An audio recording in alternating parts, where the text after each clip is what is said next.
Hey, welcome back to 65 Drums. My name is Justin Greenewald. So today I want to do a review of these silent drumsticks from a company called Edrum.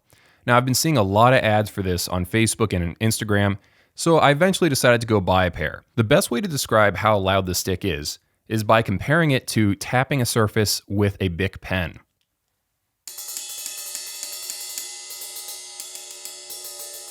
It's literally that level of volume, just a little bit brighter than hitting something with a pen. So it turns out the design, while it was apparently designed in Germany, isn't that complicated. You can make this yourself. Here's what the stick is made of. It's a long, clear plastic tube.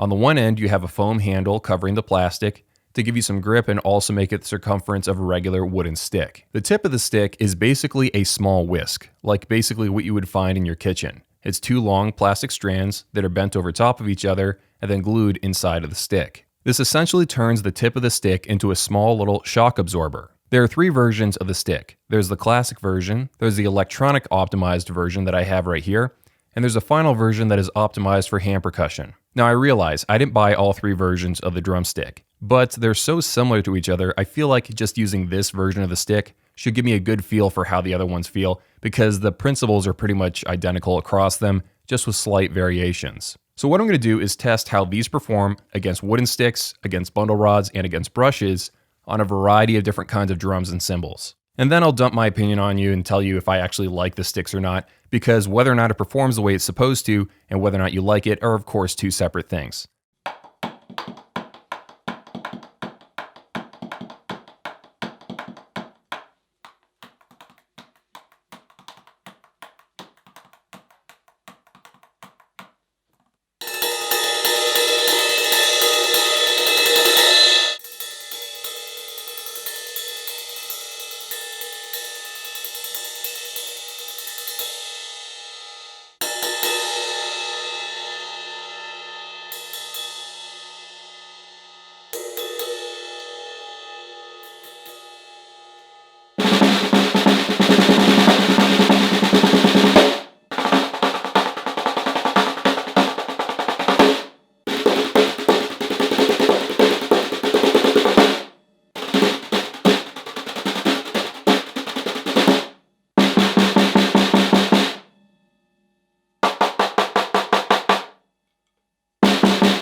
The balance point of these silent drumsticks is about right here. That's about where it is. If you're wondering about the weight of these, that's the main thing about these sticks.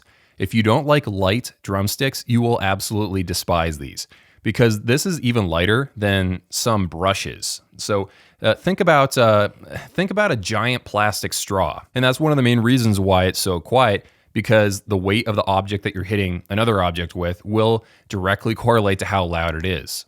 Versus bundle rods, these have a lot more attack, but the low end is kind of just gone. You know how bundle rods, they sort of mute the cymbals, got really bright cymbals, now all of a sudden they sound like dark cymbals. This kind of does the opposite. Another thing to mention is that if you use these on electronic drums, this is the electronic drum version, you might have to crank up the sensitivity of some of your pads. Because you're hitting something with a really light piece of plastic, not as much force is being applied to that piezo sensor, so you might have to crank up the sensitivity of some of your pads. Just keep a note of that. Another thing that really struck me was the fact that if you do a rim shot with this, even though it's a really thin, light piece of plastic, it's still incredibly loud. Because a rim shot is a rim shot, no matter what you're hitting it with. Also, the thing that really jumps out at you is that mesh heads are already really quiet. But when you hit a mesh head with this, as opposed to a drumstick, it's incredibly quiet. No low frequencies at all. It's kind of crazy. So there's no doubt that it lives up to what it says it will do. It is a very quiet drumstick. It's essentially a bundle rod on the tip of a plastic drumstick. The problem is, and this is getting to the opinion part of the video, I'm not a fan of this. In order to accomplish that goal, they had to make it so light, it feels like I'm playing drums with a feather. And it's just not that fun for me. And I also wish the handle material, I wish it was like made of rubber or just, I don't know. The foam thing, you get used to it after a while, but it doesn't feel like a drumstick in the classic sense. And the fact that it's $30 basically for just one pair of these, I feel like it's too expensive and I don't really like the feel of this. Except for very extreme situations, I wouldn't want to use this long term. I would use this in emergencies or for very specific cases, but I can't see this as a daily driver drumstick. If you buy one of these, you're kind of buying it on faith. Even though I've tried to be very detailed in this video, you're gonna buy it, you're not really gonna know what you're getting into until you actually have it in your hands. Meanwhile, a bundle rod is around the same level of volume. It's a little bit louder, but it's in the ballpark.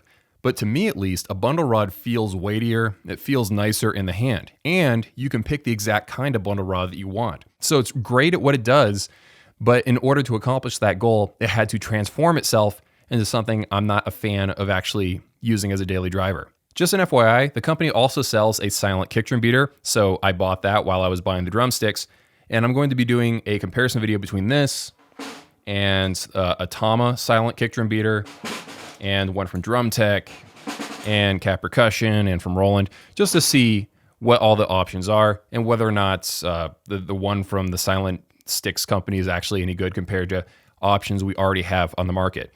And this Tama one is very interesting to me. Someone told me about this, let me know it existed. It's got a giant piece of foam here. I want to see how well this performs and how it holds up. So that's a video coming very soon from the channel. Subscribe if you haven't already to see it when it comes out. And that's it for me. Have an amazing day. See you in a few.